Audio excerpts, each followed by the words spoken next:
Big boss season 8 nominations ప్రక్రియ ముగిసింది. మూడో వారం నామినేషన్ ప్రక్రియలో అక్కాతమ్ముడు ఇద్దరూ కలిపి యష్మిని గట్టిగానే టార్గెట్ చేసినట్టు అనిపించింది. బిగ్ బాస్ హౌస్లో మూడో వారం నామినేషన్లో నాగమణి కంట అలానే యష్మి గౌడకు బాగానే మాటల వాగ్వాదం జరిగింది. ఆ తరువాత సోనియా అలానే యష్మి గౌడ మధ్య కూడా విపరీతమైన గొడవ జరిగింది. యష్మి గౌడను నాగమణి కంట నామినేట్ చేస్తే ఫ్రెండ్ అనుకున్నాను, కానీ నువ్వు చాలా చీట్ చేశావు అంటూ ఈ వారంలో కాదు ఈ సీజన్ మొత్తం కూడా నేను నిన్ను నామినేట్ చేస్తూనే ఉంటాను అంటూ యష్మి నాగమణికంటకు చెప్తుంది. నాగమణికంట కూడా చేస్తే చెయ్యండి, నేను ఫ్రెండ్షిప్ కోసం వాళ్ళు వీళ్ళు అని లేదు. రేపు ప్రేరణ విషయం వచ్చినా మీరు నామినేట్ చేయాల్సి ఉంటుంది, ఇక్కడ ఫ్రెండ్షిప్ కోసం కాదు అంటూ చెప్తాడు. ఇక సోనియా కూడా తన నామినేషన్ ప్రక్రియలో నాగమణికంటలానే యష్మి కూడా రీజన్స్ చెప్పి యష్మి పైన నామినేట్ చేస్తుంది.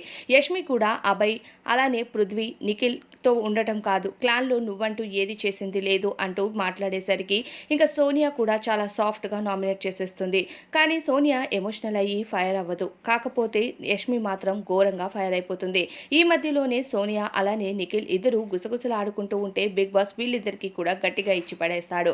మీరిద్దరూ గుసగుసలాడుకుంది చాలు, మిగతా కంటెస్టెంట్స్తో మీరేం మాట్లాడారు అన్నది క్లియర్గా చెప్పాల్సి ఉంటుంది అంటూ బిగ్ బాస్ చెప్తాడు. దీనితో ఇక నిలబడి సారీ చెప్తూ నిఖిల్ మేము జస్ట్ నామినేషన్స్ కోసమే మాట్లాడుకున్నామని చెప్తారు. ఇక యష్మి ఎప్పుడైతే నామినేషన్ ప్రక్రియ పూర్తయ్యేసరికి ఎమోషనల్ అవుతూ ఉంటే దెబ్బ కొట్టి వెన్న రాస్తున్నట్టే చేస్తూ ఉంటుంది సోనియా. తన దగ్గరకు వెళ్ళి తనను హగ్ చేసుకొని నువ్వు బాధపడకు అంటే నేను నిన్ను హేట్ చేస్తున్నాను అంటూ యష్మి చెప్తుంది.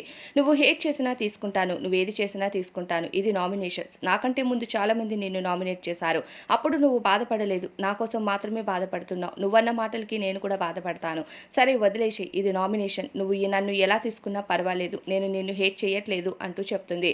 ఇక యష్మి మాత్రం చాలా ఎమోషనల్ అయిపోతూ అదే వర్తి నాకు చెప్పడానికి, నా అమ్మ నాన్న నాకు అన్నీ నేర్పించారు అంటూ చాలా ఘోరంగా ఎమోషనల్ అయినా మళ్ళీ సోనియా వెళ్ళి యష్మితో మాట్లాడుతుంది. దీనిపైన అభిప్రాయం కామెంట్స్లో చెప్పు.